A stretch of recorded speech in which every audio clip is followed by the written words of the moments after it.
When I came here, it was just magnificent. You didn't have to say who you were. You didn't have to like try to be anybody else. We just came here, we were alive. That's a great way to say it.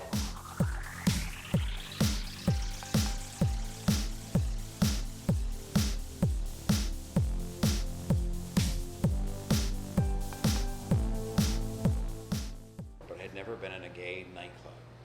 And it was awesome, it was freeing, you know, but at that time, I worked for Dun & Bradstreet, and I could have been fired. I suppose I still could in Pennsylvania, but I could have been fired had anyone known that I was gay. So there was like the little terror moment when you got out of your car, which was parked 2 blocks away, and you like ran down the street thinking, don't let anybody who knows me see me.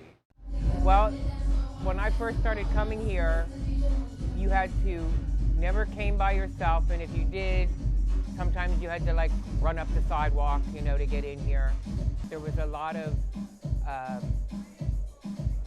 like bashings, and people would pull people into cars and take them and beat them up and then bring them back and drop them off. People used to just get mugged for no reason, just because they walked out of here. You couldn't just go anywhere with your partner or to go anywhere and meet people, because, I mean, they wouldn't even let you in a lot of bars. Turned you away and told you right out, no, sorry, we don't let your kind in here. It made a big community in here.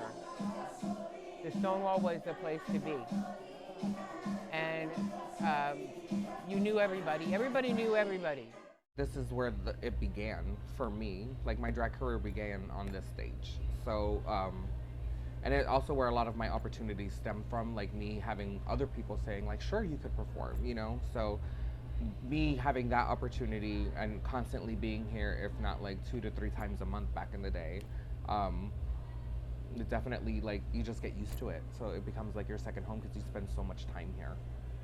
Like, yeah, so now even if I'm not in the show, I do my best to try to come out and at least watch the show, whoever show it is. Like, it doesn't have to be about me, you know what I mean? Like, support your peers, your fellow drag queens, drag kings, anybody, fellow performers. We'll go with that. It's gender neutral. And yeah, just show up. This is home. Yeah, this is definitely home. So this is where I got my start. So as long as they keep asking me to return, I think I got both of them in that Slack.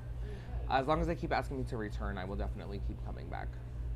Or until my hip breaks from like a cartwheel and a split one day, because then I'll be done. So the Bradbury Sullivan Center here is where I found like the other half of a passion, because it's very few people get to wake up and say that they can go to work and work around peers and work directly within the community and make a difference, right?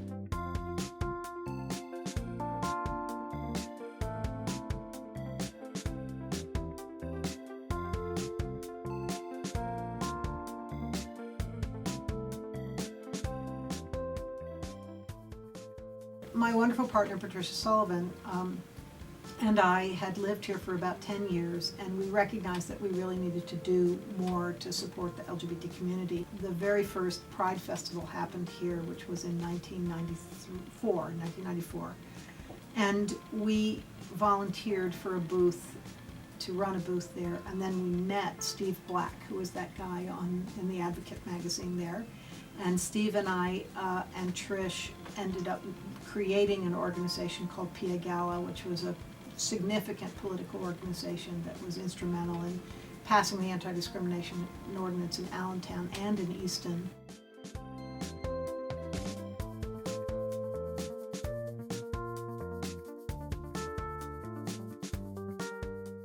And so we were working with Steve Black. We decided that we were going to pass this ordinance. We had been working with him since 1998, and it took from 98 to 2002 to pass the ordinance, and then another 3 years to keep the ordinance in place.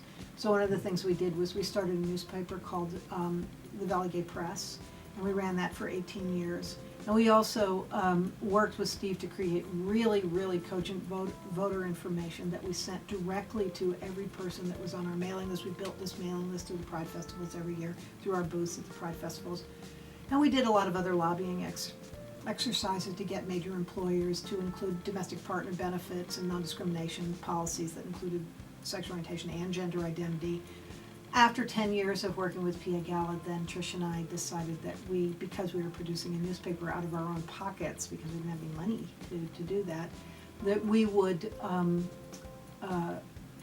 create a 501c3 organization, a charitable organization, so we could get donations to help to produce a newspaper and help to do a lot of the other community building things that we were doing with Pennsylvania Diversity Network, and we did that for 10 years. And at the end of those 10 years, Adrian Shanker, who is the executive director of this organization, which is the Bradbury Sullivan LGBT Community Center, was already on our board, and he came to us and said, we have marriage equality now, we did a lot of work on marriage equality, that we should start a community center here in Allentown. Honestly, I didn't want to keep living here if we couldn't create a community center. I wanted a physical space so that we could have vibrant queer arts programs and adults and youth that could find support when they needed, and a culture that could come together and build community for each other. All of that was missing in my life here in the Lehigh Valley. Today, in 2019, we have 14 employees. We operate at about $850,000 a year. We have about 47 free arts and culture programs for the queer community every year. We have about 12 monthly support groups. We have an everyday LGBT youth program. We have a community archive that has about 15 collections in it already, documenting and preserving LGBT history in our region. We have more happening here than I think anybody, perhaps including myself, really thought we would be able to do in just 5 years. And that's where we are today, and we're not done yet. We're going to continue to grow and continue to meet the community needs that exist.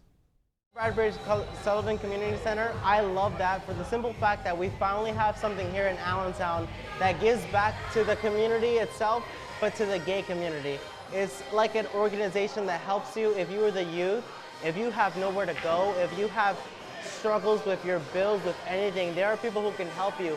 If you feel like you are not educated and you would like to be educated, they literally have a library strictly for like everybody, but it's very gay-based where you can go in there, LGBTQ plus, everything. Like, they have people from all sorts that can comfort you in what you're going through. I definitely think there is a need for the center. I definitely don't think that, the LGBT community is, totally 100% integrated into mainstream heteronormative cisgendered society. I think there's definitely a need for us to be able to live our truth in a space that affirms us. But one of the most challenging things about my job is that the LGBT community has greater needs than we can accomplish in one day, or in 1 year, or in 5 years, or in 10 years. And being okay going home after a long day, knowing that the queer community still needs more from us that day, is really hard. That we can't fix every community problem, and we have to prioritize. That is really hard.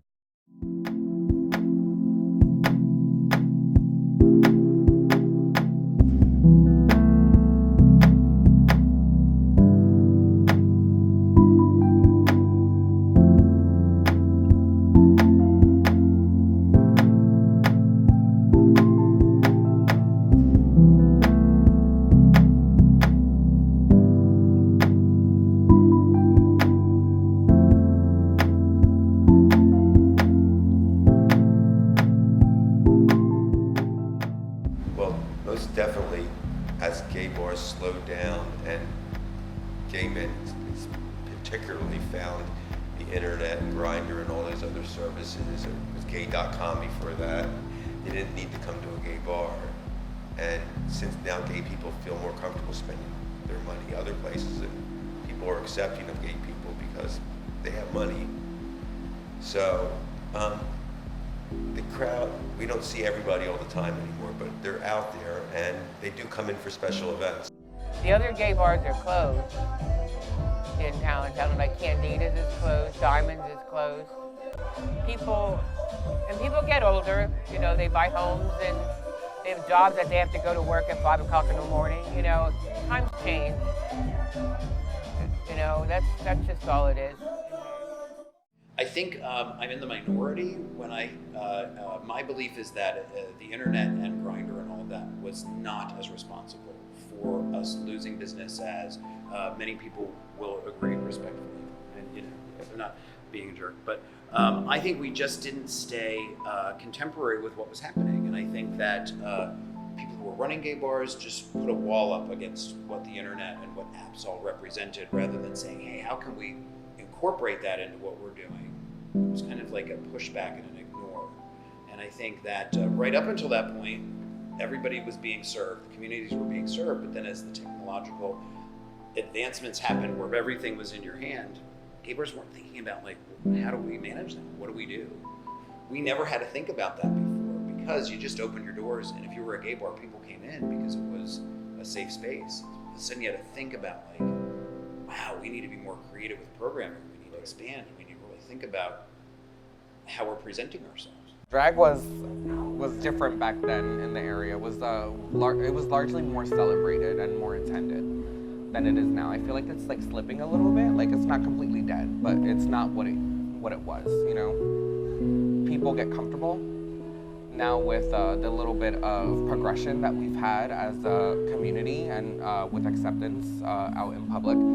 So now they're just going to any bar and they're feeling more comfortable being themselves, which is a beautiful thing, and that's great, and that's what we wanted. But I feel like a lot of people forget to come back home and put money back into the place that gave them the safe space before the world was their safe space. Which I don't consider it that safe still, but good for everybody else for thinking that. Stay positive.